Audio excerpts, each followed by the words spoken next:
Florence Harvey was a trailblazer for women's golf at a time when the women's game was still in its infancy. Golf is one of the first sports that women were encouraged to participate in, and there was a really a vibrant community of female golfers in Canada and in Britain and the US by 1900. However, female golfers were expected to adhere to a strict standard of dress. They still insisted on you dressing properly. It was unseemly to be showing your ankle. It was inappropriate for one to see your elbow. So they still wore long dresses. They wore them right to the ground with multiple petticoats. I believe they must have foregone the corset because many of them would have expired from lack of air had they worn those on the golf course.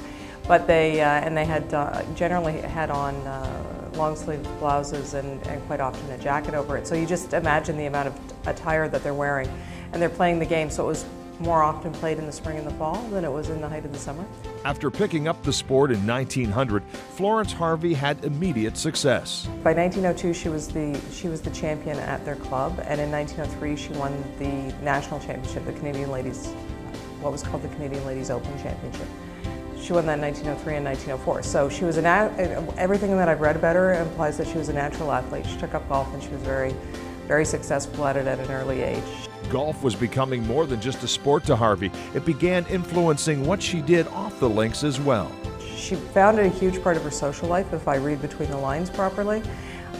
Things like traveling to Britain and meeting with the LGU and having the LGU here. She really found it a focus of her social activities, and so in addition to being a good competitive golfer, she was very involved in all sorts of activities around golf.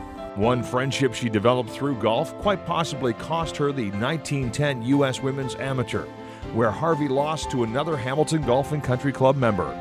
The paper appears that there's two people from the Hamilton Golf and Country Club playing against each other. In reality, what you have is Florence, who when she was in Britain met Dorothy Campbell Hurd, well, at the time Dorothy Campbell, encouraged Dorothy to emigrate or to come with her back to Canada. She ends up living in Hamilton. She joins the Hamilton Golf and Country Club. Dorothy was already a three-time Scottish Open championship, so she was already a very good competitive golfer, so no doubt she encouraged Florence to come with her and compete in the US Amateur Championship. And then perhaps Florence regretted bringing Dorothy from Scotland because Dorothy beat her out in the semifinals. After being exposed to the Ladies Golf Union in Britain, Harvey believed a similar organization could help in Canada.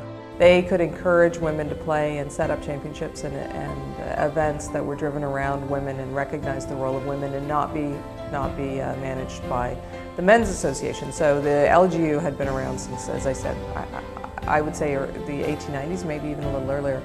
And Florence realized that there was an advantage to having a group of women administering women's golf.